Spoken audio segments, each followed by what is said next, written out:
我作为一位新手妈妈，这孩子一生病，我心里就特别难受。大家也知道，我是跟着我爸一块长大的，我经验也特别不足。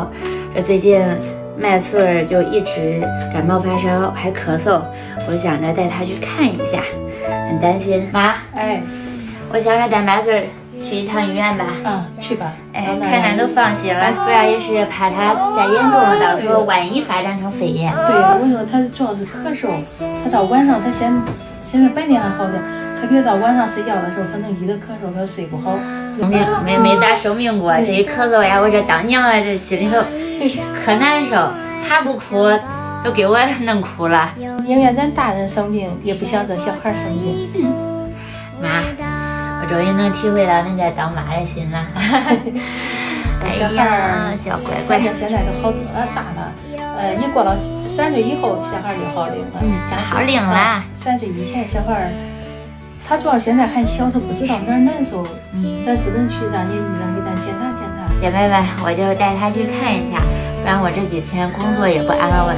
当时跟着姐都去吧，放心吧，他这应该不是非常严重。不愿意害怕他一个咳嗽，害怕成肺炎了。给他看看，咱放心了。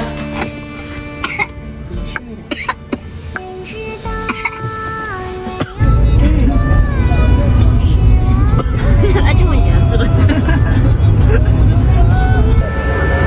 吧，儿子，看看就放心了，奶奶也放心了。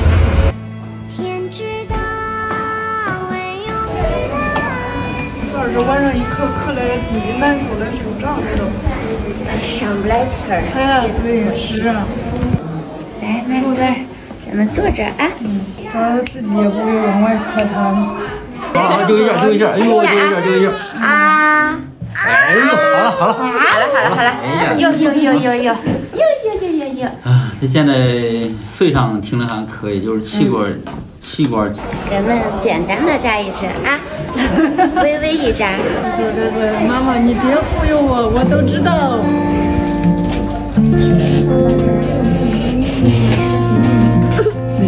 没事的，没事的，乖。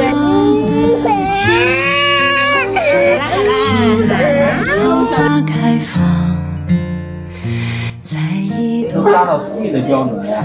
哪个？白雪。小小的姑娘，这准不准？哇，75、76、77、77，24斤77，不知道这准不准？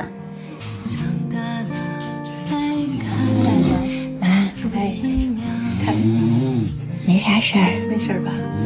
不用担心，就是现在天气这忽冷忽热。主要啥？担心麦穗还没受过这大的罪。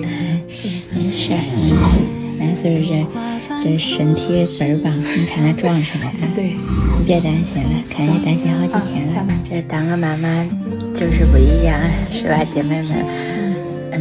这几天也是担心的。我给俺婆婆都睡不着觉，就是看她晚上咳嗽的特别严重，就怕她到时候再加重了。不过去看了也放心了，估计过几天就好了。